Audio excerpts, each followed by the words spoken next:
সকাল 8:30টায় বাংলাদেশের অন্তর্বর্তীকালীন সরকারের উপদেষ্টা ডক্টর মোহাম্মদ ইউনূস ব্যাংককের উদ্দেশ্যে হযরত শাহজালাল আন্তর্জাতিক বিমানবন্দর থেকে রওনা হয়েছেন এবং তিনি সেখানে আজ এবং কাল অর্থাৎ 2 দিন ব্যাপী যে বিমস্টেক সম্মেলন গত 25 বছর ধরে যে একটা অচলাবস্থা তৈরি হয়েছে সেটিতে একটা সঞ্জীবনী শক্তি আনার জন্য তিনি যাচ্ছেন এবং আগামী 2 বছরের জন্য সেই চেয়ারম্যানশিপ পদ তিনি পাবেন এবং এই নিয়ে ব্যাপক আলাপ আলোচনা হচ্ছে। তবে এই বিমস্টেক সম্মেলনের মধ্যে সবচেয়ে বেশি আলোচনা হচ্ছে মূলত ভারতের প্রধানমন্ত্রী নরেন্দ্র মোদীর সঙ্গে একটা সাক্ষাতের সম্ভাবনা তৈরি হয়েছে এবং জোর সম্ভাবনা রয়েছে। এটার কী কারণে জোর সম্ভাবনা রয়েছে, কারণ যেহেতু গত 8 মাসের মধ্যে নানাভাবে কথাবার্তা কূটনৈতিকভাবে কথাবার্তা বলার পরেও শেষ পর্যন্ত সাক্ষাৎটি হয়ে ওঠে না এবং ডক্টর ইউনূসের তরফ থেকেও বলা হয়েছিল যে চীন যাবার আগে তিনি ভারত সফরের ইচ্ছা পোষণ করেছিলেন, কিন্তু সেটি সম্ভব হয়ে ওঠে না। কিন্তু এইবার এই বিমস্টেক সম্মেলনে কেন আসলে ভারতের প্রধানমন্ত্রীর সঙ্গে ডক্টর ইউনূসের সেই সম্ভাবনা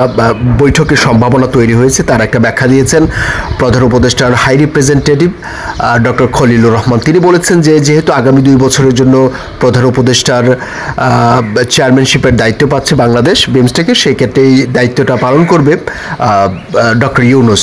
তো যেহেতু তিনি চেয়ারম্যানশিপের দায়িত্ব পাচ্ছেন, স্বাভাবিকভাবেই অন্যান্য দেশ যারা আসবে, যারা সমর্থন দেবেন এই দায়িত্ব পালনের জন্য, তাদের রাষ্ট্রপ্রধানরা আগামী দিনে বিমস্টেককে কীভাবে এগিয়ে নেওয়া যায় সেই নিয়ে আলাপ আলোচনা করবেন, কর্মসূচি প্ল্যান পরিকল্পনা করবেন। সেই জায়গায় ডক্টর ইউনূসের সঙ্গে নরেন্দ্র মোদীর তো কথাবার্তা বলতেই হবে।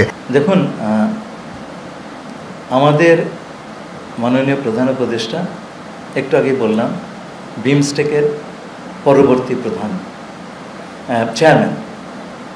আমরা আশা করছি যে অন্যান্য সকল সদস্য রাষ্ট্রের শীর্ষ প্রতিনিধি এই সুযোগে তার সঙ্গে বিমস্টেকের আগামী দিনের কাজকর্ম নিয়ে আলোচনা করবেন। এটা হয় কিন্তু স্বাভাবিক। সেই কারণে আমরা ভাবছি যে এই সাক্ষাৎটা হওয়ার সম্ভাবনা অনেকটুকুই আছে।